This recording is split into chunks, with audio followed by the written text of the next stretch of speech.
What is up, and welcome back to Beyond the Arc with Brandon Silvers. As always, I am your host, Brandon Silvers. First things first, check out this shirt that I'm wearing. If you're watching on YouTube, if not, go subscribe. This is an official Catch the Beat apparel shirt. Proceeds from the sale of Catch the Beat apparel go towards closing the gap in healthcare disparities in underserved communities. It was founded by my friend, soon to be doctored by the end of this week when she graduates from MUSC, Nadia Robinson. Nadia is a West Ashley High School sports legend right here in Charleston. We're going to get her on soon to talk about her athletic career, how that led to Catch the Beat clothing, as well as her med school journey. But go check out her website at catchthebeatapparel.com. That is catchdabeatapparel.com. That's going to be in the show notes as well, just like I put everything else. So go check out the website, get you a great shirt for a great cause. And it's almost a perfect transition for our subject today because Nadia was a hooper in her day at West Ashley High School, and WNBA season starts this Friday, May 19th. So let's go ahead and get ready for that. So this league is really starting to get its footing and things are changing pretty quickly in some areas. So that could make it a little bit tough to keep up with at times if you're a casual fan or maybe you're just getting into it. Luckily for you, you've come to the right place because I'm going to give you some storylines to pay attention to this season that's going to keep you locked in. Now, to be a fan, it helps if you watch the games. And this was tricky for me when I got back into my WNBA fandom about 5 years ago, but I'm happy to report that I figured it out. And you can find games on ABC, ESPN, and ESPN2. ABC games are mostly going to be Saturdays and Sundays during the day, but you can also catch a weeknight game on ESPN and ESPN2 as well. But the most exciting development in this aspect is the deal the league just made with Ion Television to start showing games every Friday night on Ion. Personally, this is cool for me because I'm a big Ion guy. They've got the older seasons of Law & Order SVU, as well as Criminal Minds with my pretend father, Shamar Moore. I mean, you see the resemblance, right? And this is great for the league because as we've seen with women's basketball, whether it's at the collegiate level or at the WNBA level, the more accessible the game is on TV, the more people watch. Pretty big deal for Ion too, because this is the first time since 2011 that national sports are going to air on Ion. But the league has had partnerships like that in the past where they broadcast games on stations that don't traditionally show sports. Way back in the day, they had games on Lifetime and Oxygen. Ratings have been trending upwards, even though the league is in a tough spot calendar-wise, where they start up right in the thick of the NBA playoffs and they end when NFL season is starting. And let's be real, the NFL is king when it comes to TV. Just go look at what they did to the NBA this past Christmas Day. So if you're able to overcome that and still have your ratings heading in the right direction, that's a hell of a track to be on. Now that we know where to watch the games, who should we be watching? More importantly, who will we be watching? Final roster cuts aren't due until this Thursday before the season starts, and seeing who does and doesn't make the opening day rosters is always very entertaining and interesting. The W badly needs to expand and hopefully bring back the Charlotte Sting and Houston Comets, but they are being super slow about doing so. And on one hand, I do get it. The league started with 8 franchises and grew to 16 within 3 years of launching. That was too much too soon, so then you had franchises relocating and folding, which is bad for growing a fan base. I mean, I was a big time Comets fan. I basically adopted them because I was a Houston Rockets fan, and it paid off because they won the first 4 WNBA championships, but then they ceased to exist in 2008, and I stopped following the league as closely as a result. And it's important to note that the NBA went through something similar in their early days too, so it does make sense for the W to kind of slow roll this as they try to get a feel for how much the league can bring in with TV deals like the one they just did with Ion, and how much franchises are worth to outside investors, particularly since they're definitely at a point where contracting franchises now would be a huge embarrassment. But for the women trying to play in the league, it makes things tough. There are only 12 teams and 12 spots on each team, and I can't think of a harder pro sports league team to make. Teams will cut first-round draft picks the same year they draft them if they aren't good enough immediately, just because every roster spot is so valuable. Now, I don't think we're going to see any first rounders cut this year. I could be wrong, but my gut tells me that the league has realized that's embarrassing in its own right, so hold on to them for at least their rookie year. But we've already seen high-profile draft picks like Alexis Morris, who played a pivotal role in LSU winning the national championship and was a second-round pick, get waived. And they're going to be even more, even big-name vets who get cut between me recording this and the episode dropping. And on top of that, you still have players coming back from their seasons overseas who are going to be working themselves back into the fold. So be on the lookout for that as we approach opening day and throughout the season as well.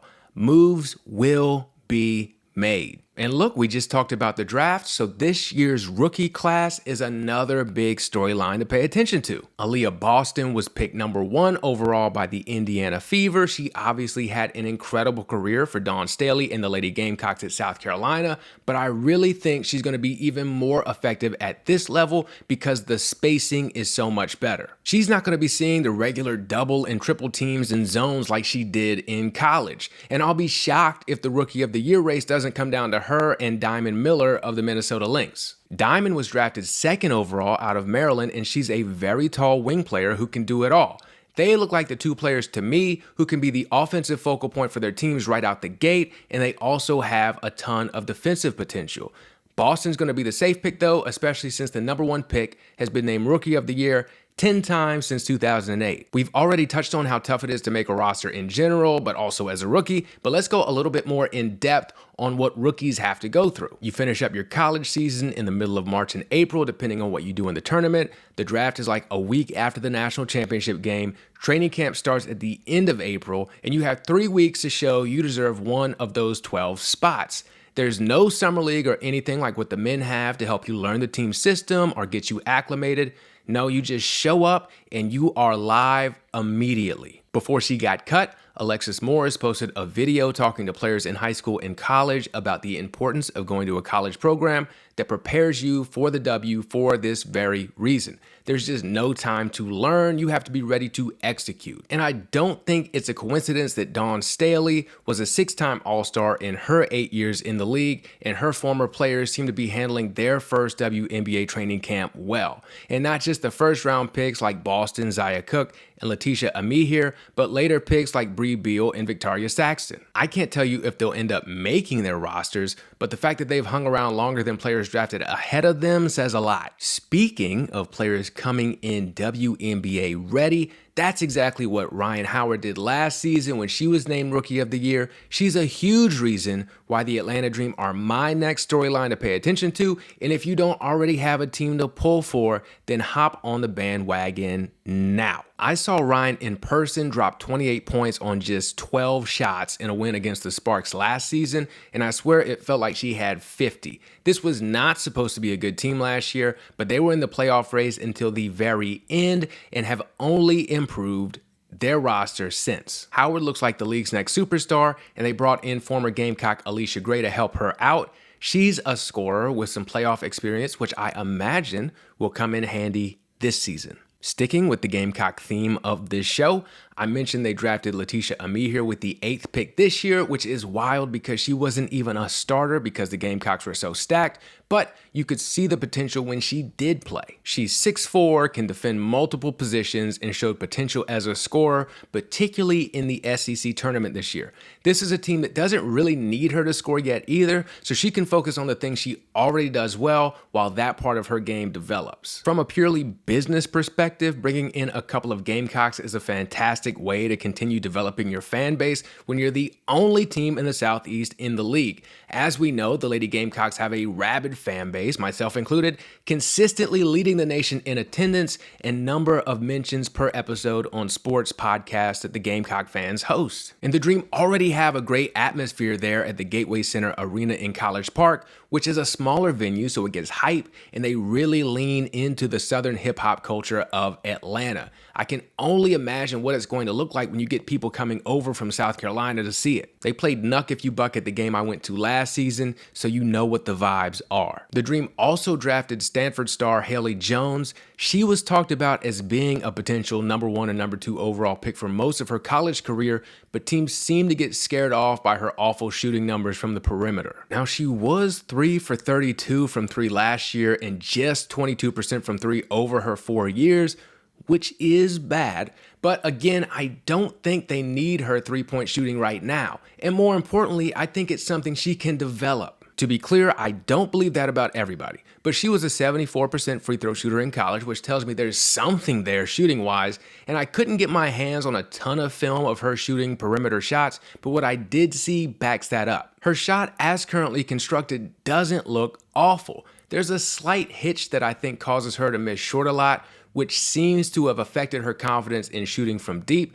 But if she gets rid of that, she has a good base and solid rotation on her shot when she releases. There's a lot Haley can do. The big thing for me is her playmaking. When you have scorers like Howard and Gray, someone has to get them the ball. Haley can do that very well, particularly for someone with her size. And while her shot does need some work, she can score with this little spin move that she likes to do in the paint. She's also one of the better rebounders in this draft class and can defend. And there's a lot to like about this team off the court too. In addition to the atmosphere they create, they are also known for organizing voting efforts in 2020 that helped Raphael Warnock defeat incumbent Republican Kelly Loeffler in their Senate race in Georgia. And this was big shit because Loeffler owned the Dream at the time. The team is now owned by Renee Montgomery, a former Dream player and sports media personality, and Larry G, whose last name I cannot pronounce, but he's one of the most open sports owners on Twitter and a fierce advocate for women's sports. He's very transparent about the dynamics of the league and the bumps they've hit trying to grow, as well as clearing up a lot of the common misconceptions that people have about the WNBA. I'm also a huge fan of their color scheme,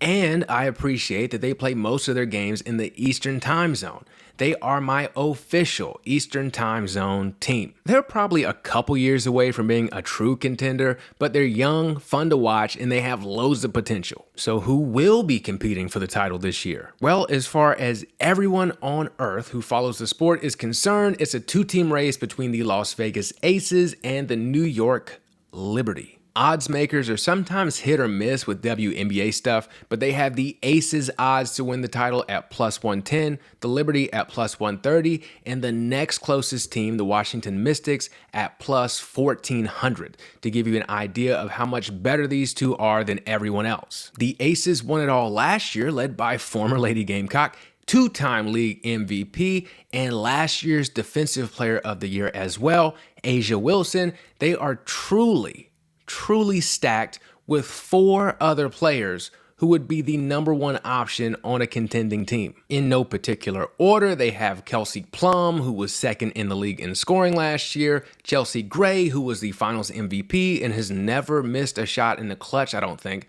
and they have all-star Jackie Young, who averaged 16, 4, and 4 last season. And then this offseason, they added one of the greatest players in league history in Candace Parker. Now, Candace isn't what she was, but does it sound like she needs to be with this roster? No. And it's not like she's fallen off a cliff either. I mean, just 2 seasons ago, she led the Chicago Sky to the WNBA championship. This team was set to be a favorite to repeat already because of all their important pieces returning, and then they put Candace on top of that. So who can compete with a super team like this? Well, how about the New York Liberty, who put together their own super team this offseason? This was already a playoff team last season, led by league marketing favorite Sabrina Ionescu, that was also returning former All-Star Benaja Laney, who missed a lot of time last year and never really got back into a rhythm. Then they traded for 2021 MVP Jonquel Jones, and to put their offseason into perspective, signing the most valuable player from 2 seasons ago was not the biggest move. No, that would be signing Breanna Stewart, who is a former MVP and 2-time champion herself. When people talk about the best players in the women's game, it usually comes down to Asia Wilson and Breanna Stewart. That's the conversation. So to have them both on the 2 best teams is amazing. As if that wasn't enough, the Liberty also signed one of the best point guards in league history in Courtney Vandersloot, and that, ladies and gentlemen, is how you insert yourself into a conversation with the Las Vegas Aces. And I gotta be honest, I'm pulling for these 2 teams to hate each other. I mean, I already hate the Liberty. This league loves its white superstars. They've been pushing Sabrina since before she came into the league, and reading between the lines, you can tell other players resent that, and understandably so. And I recognize it's a tough spot for her because it's not her fault. The media pushes her and it helps her earning power. But me personally, I would like to hear her acknowledge, hey, I appreciate the attention, but we have other players in this league as well who need their stories told, particularly the black ones. But I know that's not how the world works, so it's probably not going to happen, unfortunately. And even if it did, the media would figure out how to still center her like they did when Paige Beckers did exactly what I'm talking about doing at the ESPYs one year. So I'm not trying to judge Sabrina too harshly for that. However, while that may not make her a bad person, I certainly wouldn't be opposed to see players who don't get as much shine as she does have some great moments against her. Even better if they should so happen to play on the Aces. The coverage of Sabrina heading into this season has been a little odd to me too, because it's being framed like this is her team, and I guess that's because she's been here, but she's the third option at best on this roster. If I'm coaching, I'm going through Stewart first for sure, and then Jones. Then on top of that, Sabrina is a playmaker for sure, but I'd imagine Vandersloot is going to be the number one option when it comes to handling the ball, so where does that leave Sabrina? Can she be effective off the ball as the third scoring option and second ball handling option? That's going to be a hell of an adjustment for her to make. Defensively, the big story has always been her lack of lateral quickness, and I've never seen anybody improve at that in any meaningful way. You can figure out how to use angles better, but lateral quickness seems to be one of those things you either have or you don't. So I think the league is really going to have their Sabrina love tested this year. Can they possibly keep pushing her out there like they have been? Even best case scenario, you'd have to imagine her numbers are going to have to take a dip since there's only one basketball on the court for all these stars. If she struggles to adapt to her new role, they're only going to dip even further. Will they keep marketing a player who is averaging like 10, 3, and 3 as much as the player that they did who was averaging 17, 7, and 6 last year? I mean, probably, but this should be a fun rivalry either way. I give the edge to the Aces simply because I like them more, and they only have to work in one new major piece in Parker, while the Liberty basically have a brand new team. These two teams are another argument for expansion because they have no business having all this talent on one roster. Speaking of talent, there's plenty around the league that you may not know about because the coverage can be so myopic. So real quick, I'm going to fill you in on some players to watch now that we've covered the stories to watch. To recap, some of the ones I've already mentioned are Aaliyah Boston of the Indiana Fever, Ryan Howard of the Atlanta Dream, Diamond Miller of the Minnesota Lynx, and basically everybody on the Aces and Liberty. If my math is correct, that leaves us with 7 teams to cover, so let's just go through it rapid fire. First up, the Seattle Storm lost Sue Bird to retirement and the aforementioned Breanna Stewart to the New York Liberty, so things are going to look a little bit different there this year, but that's okay because they've still got Jewell Loyd. Jewel's nickname is the Gold Mamba, and you don't get a Kobe nickname if you can't score, and she can score. She's going to have to carry the load for the Storm this year, and as a result, I would not be surprised to see her lead the league in scoring. Y'all know I've got a scorer's mentality, and game recognizes game, so check out Jewell when the Storm are on TV. Next, there's no shame in my game as I'm picking another high-scoring guard for y'all to look out for from the Dallas Wings, Arike Ogunbowale. She's a career 20 points per game scorer herself, so I expect her to be the one to battle Jewell for the leading scorer title this year. Dallas has a really young team. They got 3 first-round draft picks from this year's draft who are expected to see significant playing time, so Arike is probably going to be getting shots up like high school me, and let's face it, scoring is fun, she can score with the best of them, and her name is fun to say too. Arike Ogunbowale. The LA Sparks have their own player with a fun name to say in Nneka Ogwumike, and she's a hell of a player as well. She's been in the league 11 seasons and has been a consistent 17 points and 7 rebounds per game each of those years.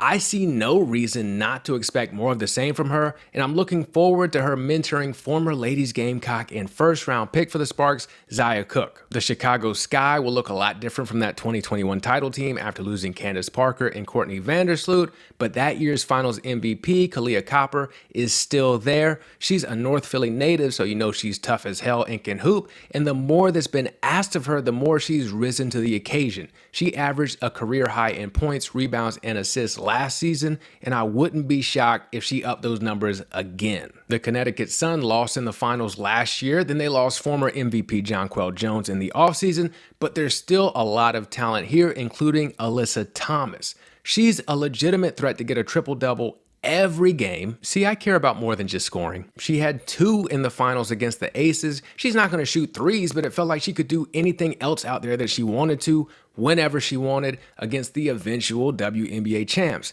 I imagine she takes on an even bigger role this year with Jones gone. For the Washington Mystics, let's talk about Elena Delle Donne. She struggled with health issues and is probably on the back end of her career now, but she's still incredible. She's 6'5" and she can light it up from anywhere on the court.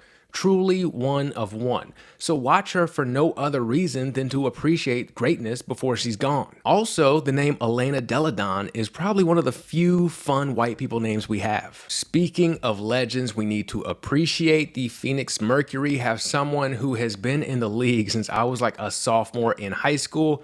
That's right, Diana Taurasi is still here. I know, I can't believe it either. Diana is a shit talker extraordinaire, and she averaged like 17 a game last year. Now, it doesn't quite look how it used to look, but she's gonna get her shots up and go out on her terms. And I watched Kobe shoot the ball 50 times in his last game and cheered my whole entire ass off, and I hope Diana does the same, even though I honestly don't know if she'll ever actually retire. A bonus Mercury player to watch is Brittney Griner.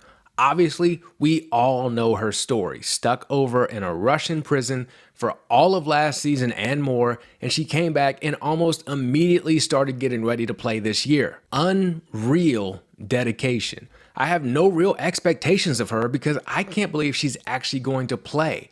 I will say that the last time we saw her, she was putting up 20 and 10, but she's honestly won just by being free, so everything after that is just icing on the cake. You're probably an asshole if you don't pull for her though. All right, so I'm gonna go ahead and wrap up this week's episode. Don't forget to check out catchthebeatapparel.com. This has been another episode of Beyond the Arc with Brandon Silvers. Appreciate all the love y'all have been giving me. Keep on liking, subscribing, rating, reviewing, and sharing, and I will catch you next week.